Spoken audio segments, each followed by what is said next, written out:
Hello friends, I am Miraj Ahmad Qadri. Welcome to Qadri classes biology.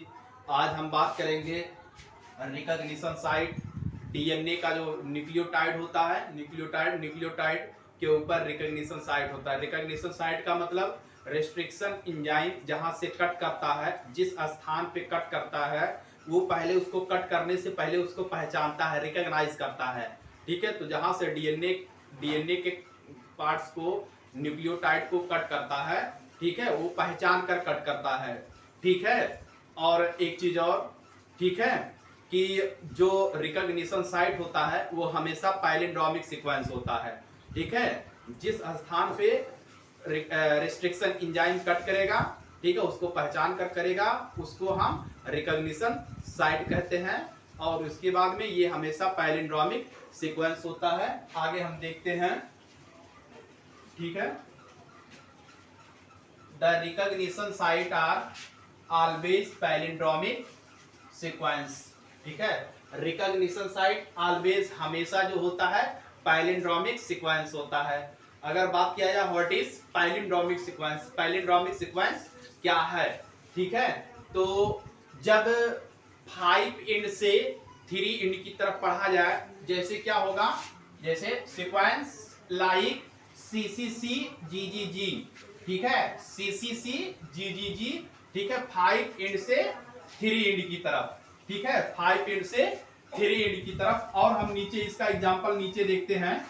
ठीक है, CCC GGG, ठीक है, ये 5 इंड 5 डेज से, ठीक है, ठीक है, 3 डेज की तरफ, 5 डेज से 3 डेज या 5 इंड से 3 इंड की तरफ। ठीक है, और यदि यदि सेम उल्टा नीचे का जो सीक्वेंस है, ठीक है, 5 इंड से, ठीक है, 3 इंड, ठीक है, अगर पढ़ने पे सेम आता है, ठीक है, 5 इधर से पढ़ते जाएंगे CCC, ठीक है, GGG, ठीक है, इधर से पढ़ेंगे CCC GGG, ठीक है, तो ऐसी सीक्वेंस को हम क्या कहते हैं? पैलिंड्रोमिक सीक्वेंस कहते हैं। क्या कहेंगे? पैलिंड्रोमिक सीक्वेंस कहेंगे। ठीक है, ऐसे सीक्वेंस को हम पैलिंड्रोमिक सीक्वेंस कहेंगे। लेकिन सपोज दैट मान लो CCC GGG, अगर यहां पर है CCC GGG के बजाय अगर यहां पर मान लेते हैं A अगर आ गया, ठीक है, यहां पर A आ गया या इसके अलावा और कुछ आ जाएगा, ठीक है, तो ये पैलिंड्रोमिक सीक्वेंस नहीं होगा। ठीक है, पैलिंड्रोमिक सीक्वेंस का एक मुख्य, ठीक है, फीचर ये है कि CCC GGG मतलब 5 इंड से 3 इंड की तरफ जो पढ़ा जाएगा, सेम उसके नीचे का सीक्वेंस भी सेम होना चाहिए। CCC GGG और नीचे का, ठीक है, क्या होना चाहिए? CCC GGG, ठीक है, तो ऐसे सीक्वेंस को क्या कहते हैं? Palindromic sequence. और दूसरी बात हम कर लेते हैं।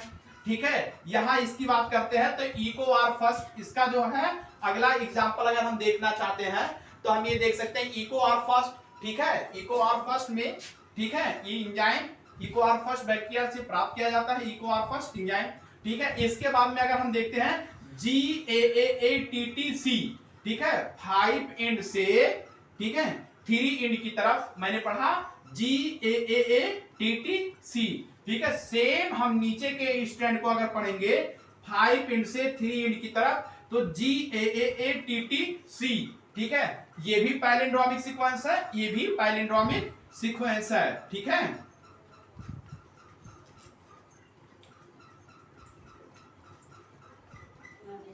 ठीक है, ये दोनों कैसे हैं? पैलिंड्रोमिक सीक्वेंस है। अब बात ये आता है इको आर फर्स्ट जो रिस्ट्रिक्शन एंजाइम होता है, Eco R first restriction enzyme जो होता है, ठीक है, ये किस जगह काटता है, किस न्यूक्लियोटाइड के बीच में काटता है? बात ये उठता है तो Eco R first the always cut G and A of the bond.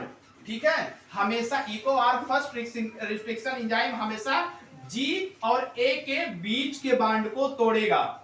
ठीक है, और ये जहां पर ये तोड़ रहा है, ब्रेक कर रहा है, उसको हम क्या कहेंगे?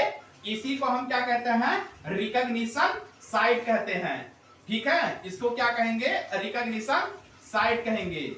ठीक है, जैसे मान लेते हैं यहां से ये ब्रेक किया, ठीक है, तो एक चीज और, ठीक है, ये जो इको आर फर्स्ट है, ठीक है, ये किस बॉन्ड को तोड़ेगा, ठीक है, फास्फोडाइस्टर बॉन्ड।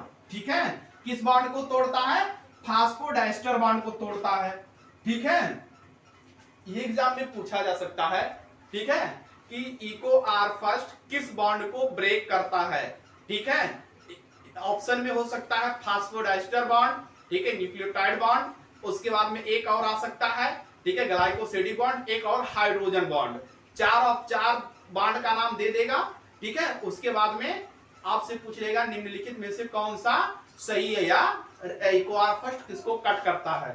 ठीक है, तो बैकबोन, ठीक है, बैकबोन, ठीक है, इसको क्या कहते हैं, फास्फोडाइस्टर बॉन्ड। ठीक है, फास्फोडाइस्टर बॉन्ड। ठीक है, इसके बाद में यहां से ये कट लगाएगा, उसके बाद में फिर यहां से कट लगाएगा। ठीक है, इको आर फर्स्ट, ठीक है, कहां से कट लगाता है, जी ए के बॉन्ड को ब्रेक करता है, और यहां भी जी ए के बॉन्ड को ब्रेक करेगा। ठीक है, तो ये जो कट कर रहा है बिल्कुल ये रिकॉग्नाइज करके कर रहा है। ठीक है, ये क्या करके कर रहा है, रिकॉग्नाइज करके कर रहा है, पहचान कर कट कर रहा है। ठीक है, और जहां से ये कट कर रहा है इसी को हम क्या कहते हैं, रिकॉग्निशन साइट कहते हैं। ठीक है, आगे हम देख लेते हैं। ठीक है, the sticky and use only biotechnology, ठीक है, and can not use blunt and. ठीक है, मैंने कहा कि जो स्टिकी एंड होता है, ठीक है, जो स्टिकी एंड होता है ये बायोटेक्नोलॉजी में यूज होता है, लेकिन ब्लंट एंड जो होता है वो बायोटेक्नोलॉजी में यूज नहीं होता। ठीक है, तो अब बात आता है कि what is sticky and, what is blunt and. तो हम दोनों की एक बात समझ लेते हैं। ठीक है, देखिए जब कोई भी एंजाइम सीधे कट लगाता है, ठीक है, बिल्कुल सीधा कट लगाता है, ठीक है, और ये दो भागों में हो जाएगा, ठीक है, तो ऐसे कट को ब्लंट एंड कहते हैं। ये मान लो यहां से बिल्कुल ऐसे सीधे कट लगाए और दो भागों में बट जाए, ठीक है, मतलब इतना सीक्वेंस इसका एक हो जाएगा और इतना इसका सीक्वेंस एक हो जाएगा। ठीक है, और बीच से कट लगाएगा, तो ऐसे एंड को हम क्या कहते हैं, ठीक है, ऐसे एंड को हम ब्लंट एंड कहते हैं, ब्लंट एंड कहते हैं। और ये जो होगा ये भी ब्लंट एंड होगा, ये भी ब्लंट एंड होगा।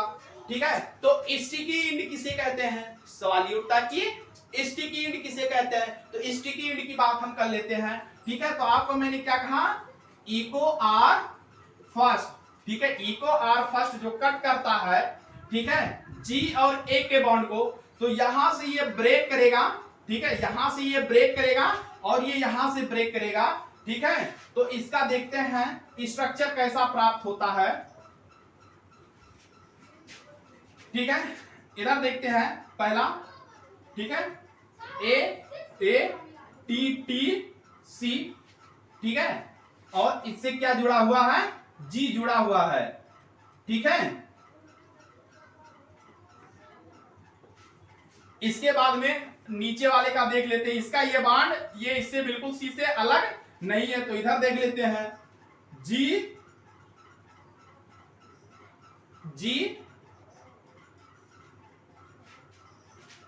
सी सी टी टी ए, ये इसका हो जाएगा। ठीक है,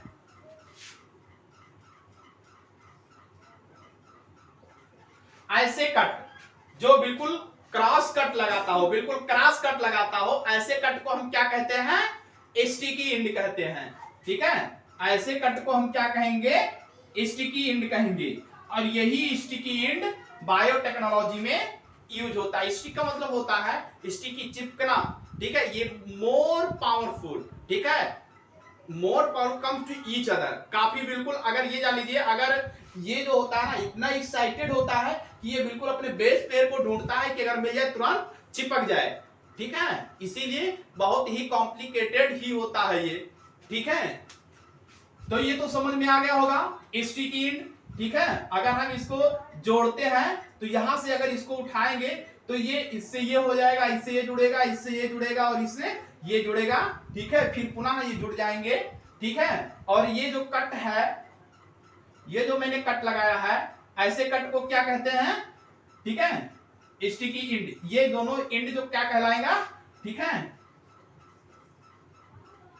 स्टिकी इंड कहलाएगा, ठीक है। क्या कहलाएगा, स्टिकी इंड कहलाएगा। और इसके बाद में ये जो है ये भी स्टिकी इंड कहलाएगा। तो आपको तो समझ में आ गया होगा ब्लंट इंड क्या है और स्टिकी इंड क्या है, ठीक है। आगे हम बात करते हैं DNA ligase enzyme are attach with phosphodiester bond. हाँ, एक चीज जो मैंने ये कहा कि Eco R first restriction enzyme किसको ब्रेक करेगा, किसको कट करेगा, किसको क्लीव करेगा, फास्फोडाइस्टर बॉन्ड, ठीक है, फास्फोडाइस्टर बॉन्ड, ठीक है। एक तो क्वेश्चन कैसे बना आपको एक तो मैंने बता दिया था। अब दूसरा क्वेश्चन ये बन सकता है कि लाइगेज एंजाइम किस बॉन्ड को जोड़ता है, ठीक है। लाइगेज एंजाइम किस बॉन्ड को जोड़ता है, तो लाइगेज एंजाइम ऑलवेज जॉइंट या कनेक्टेड फास्फोडाइस्टर बॉन्ड, ठीक है, क्योंकि इसी बॉन्ड को ये तोड़ता है, ठीक है ना। ये जो बॉन्ड है ये कौन सा बॉन्ड है, फास्फोडाइस्टर बॉन्ड है, ठीक है। ये कौन सा बॉन्ड है, फास्फोडाइस्टर बॉन्ड। ये कौन सा बॉन्ड है, हाइड्रोजन बॉन्ड,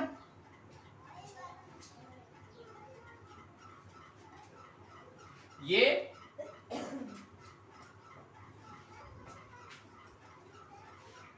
ठीक है। ये दो बॉन्ड, ये लूज हाइड्रोजन बॉन्ड होता है, ये लूज होता है, ठीक है। ये तो समझ में आ गया, ठीक है। अब इसके बाद में आगे थोड़ा देखते हैं।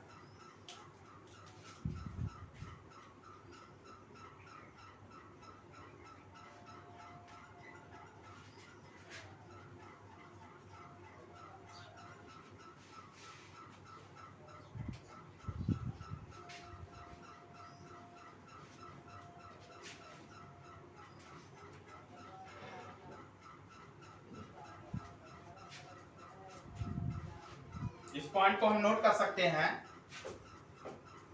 The Eco R first always cut the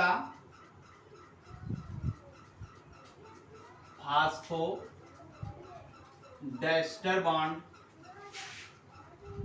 ठीक है, फास्फोडाइस्टर बॉन्ड, ठीक है।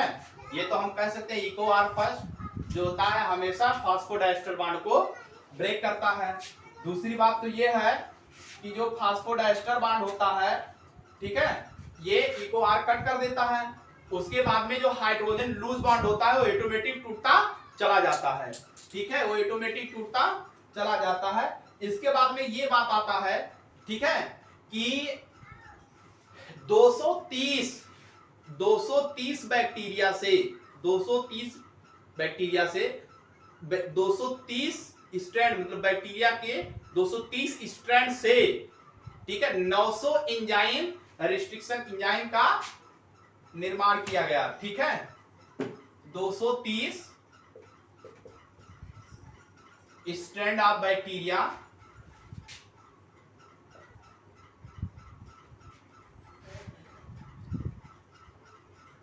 to form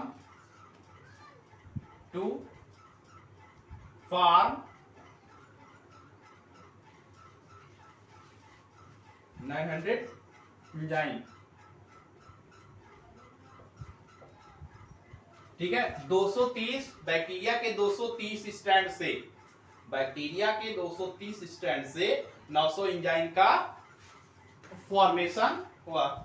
इसके बाद में हम बात करते हैं, थोड़ा प्लाज्मिड की बात कर लेते हैं,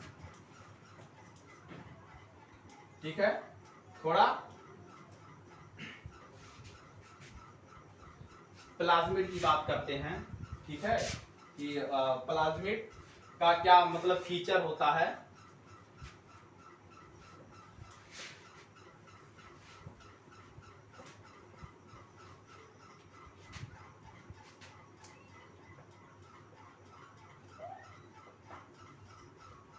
प्लाज्मिड, ठीक है। प्लाज्मिड कहां से प्राप्त किया जाता है? पहली बात,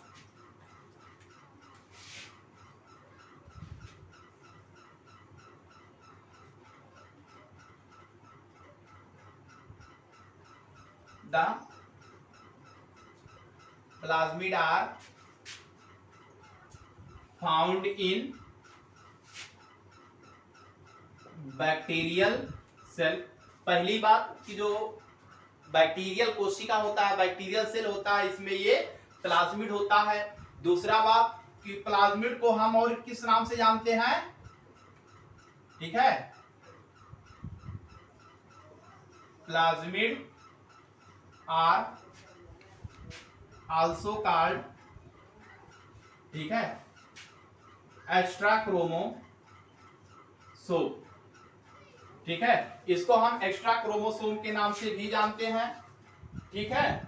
दूसरी बात, इसको हम एक्स्ट्रा क्रोमोसोम के नाम से भी जानते हैं। दूसरी बात, तो अगली बात ये कि बैक्टीरिया के लिए जो ये बैक्टीरिया में प्लाज्मिड पाया जा रहा है, जो बैक्टीरिया में प्लाज्मिड पाया जा रहा है, ये नॉन इसेंशियल, ये जरूरत का नहीं है फॉर बैक्टीरिया, ठीक है। Plasmid are non essential of bacteria, bacteria के लिए ये जरूरी नहीं है, फिर भी क्या होता है ये, ठीक है, उपस्थित होता है, ठीक है। इसके बाद में दूसरी बात, plasmid are double strand, plasmid कैसा होगा, डबल स्ट्रैंड होगा, ठीक है, but not RNA. Plasmid are double strand DNA but not RNA, ठीक है। प्लाज्मिड डबल स्ट्रैंड डीएनए का होगा लेकिन आरएनए का नहीं होगा, ठीक है। अगली बात तो ये कि ये सेल्फ रेप्लिकेशन, ये डीएनए का खंड को स्वतः रेप्लिकेट करने का क्षमता रखता है। तो अगली बात हम लिख सकते हैं,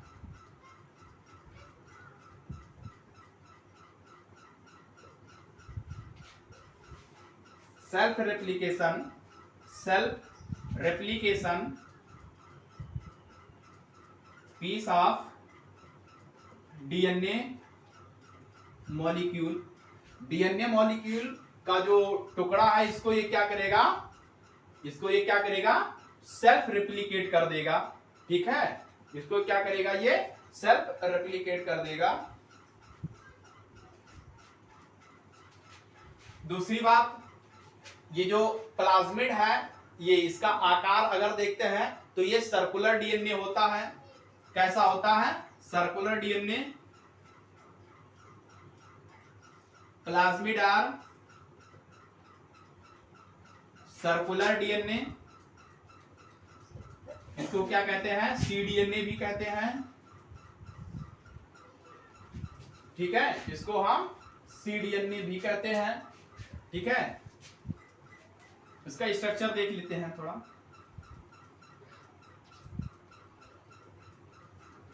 ये बैक्टीरिया के अंदर ऐसे प्लाज्मिड का स्ट्रक्चर होता है, ठीक है। ये तो फिलहाल जो प्लाज्मिड बैक्टीरिया के अंदर पाया जाता है, ये तो नेचुरली है, कुछ आर्टिफिशियल प्लाज्मिड भी होते हैं, ठीक है। प्लाज्मिड का अगर हम फंक्शन देखते हैं, प्लाज्मिड का क्या कार्य है, तो प्लाज्मिड इज फॉर वेक्टर के रूप में यूज किया जाता है, ठीक है। इसको हम वेक्टर के रूप में यूज करते हैं, ठीक है। Plasmid are use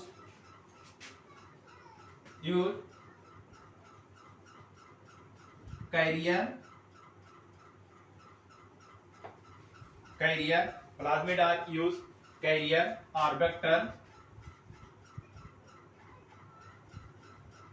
of DNA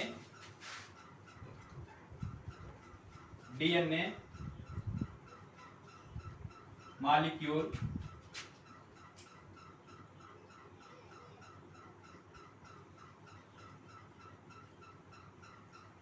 transfer or cloning. Plasmid का यूज हम वेक्टर के रूप में करते हैं, in the form of vector के रूप में करते हैं। प्लाज्मिड आर यूज, ठीक है, in the form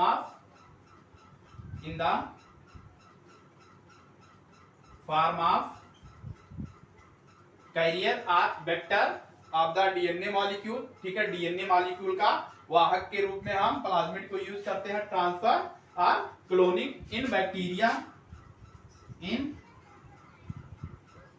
bacterial cell, ठीक है। प्लाज्मिड का प्रयोग किस लिए करते हैं हम लोग, ठीक है, डीएनए की कैरी करने के लिए, या डीएनए को उसमें कैरी करेगा, ट्रांसफर होगा किसमें, ठीक है, बैक्टीरिया में ट्रांसफर प्लाज्मिड हो जाएगा, उसमें ये क्लोन करता है, ठीक है। आज के लिए इतना। वीडियो को लाइक करें, सब्सक्राइब करें, ठीक है, और शेयर करें। Best of luck.